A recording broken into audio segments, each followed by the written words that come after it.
Hey guys, get ready with me while I answer my most asked question about my film opening of Wolf.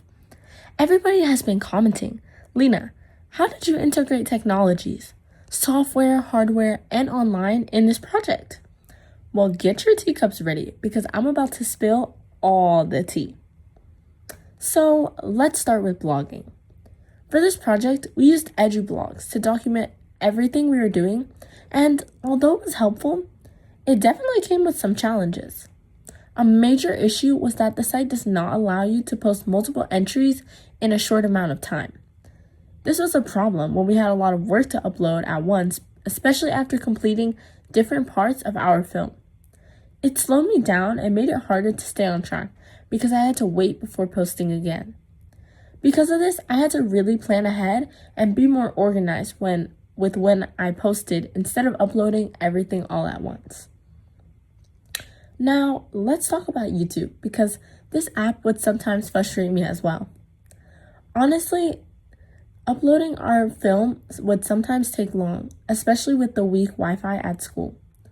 I remember sitting in class, watching the uploaded percentage slowly go up all class. It sometimes felt like it would never upload. Since I knew the Wi-Fi was weak at school, I always made sure to upload my assignments at home to be safe. My group and I also had to think about copyright when uploading. We were careful with the audio we used so we would not get blocked. Luckily, the classical music we chose did not cause any issues, but it was definitely something we had to be aware of the entire time.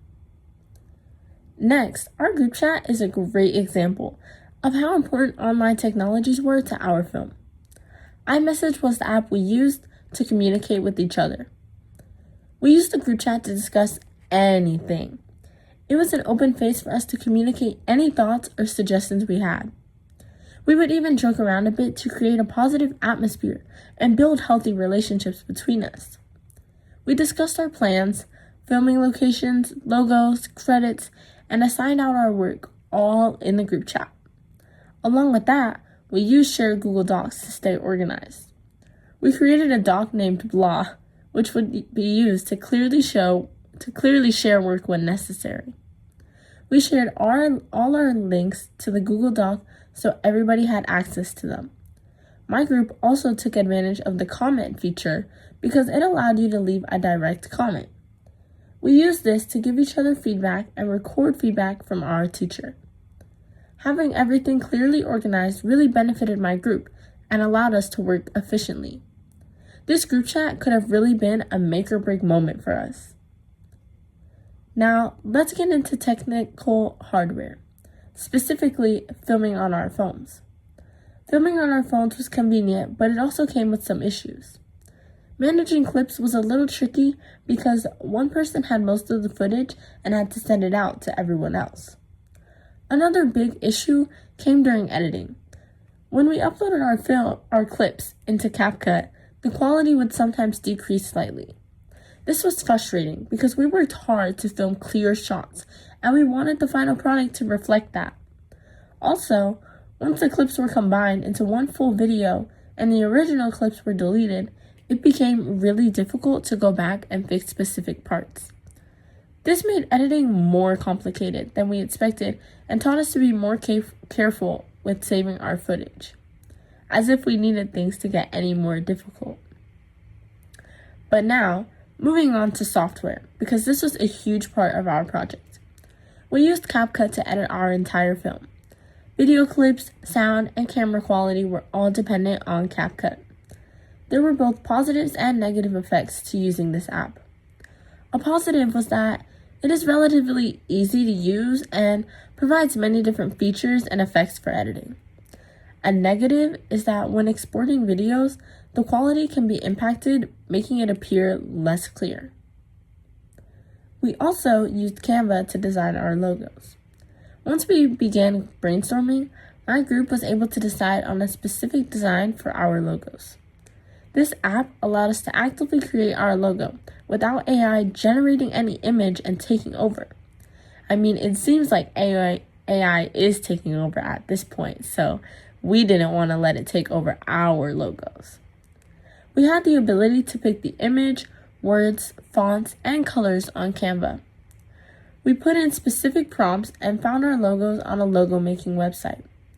We then customized the image and added the words we wanted to it. After that, we used AI to turn our photo into a video. This was a very long and tedious process as AI would mess up our vision. I also experimented with an AI video generator called Halo AI. This tool allowed us to create short, animated visuals for our logos. It gives a limited number of free videos and includes a watermark, but we worked around that by placing it on a black background and covering it in CapCut.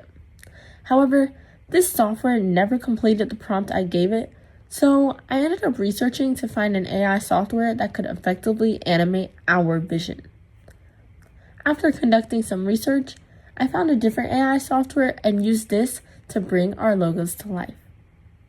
Using AI was interesting because we had to be very specific with our prompts. At first, the results were not exactly what we wanted, so we had to keep revising our instructions until it matched our vision. It definitely took patience, but it helped us bring our ideas to life.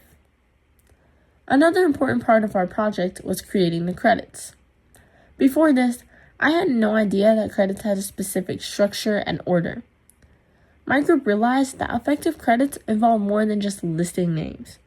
We had to think about how they looked, how they matched our film, and how they contributed to the overall experience. Using CapCut, we were able to design our credits in a way that felt intentional and professional. Sound was also a key element. We used music and audio effects to build tension and guide the audience's reactions. We also had to make sure our audio was clear, which sometimes required adjusting and reworking certain parts. It wasn't always easy, but it made a big difference in the final product. Lastly, we had to think about copyright and permissions. We were careful about the materials we use and made sure they would not get flagged. We even looked into getting rights for certain content, but since some options were restricted, we had to find alternatives that still worked for our film. This taught us how important it is to respect ownership while still being creative. Overall, technology played a huge role in every part of this project.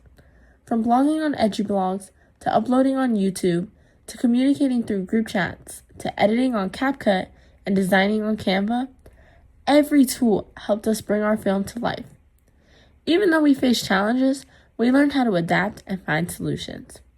So that is all the tea on how we use technology in Wolf. Thanks for watching me get ready.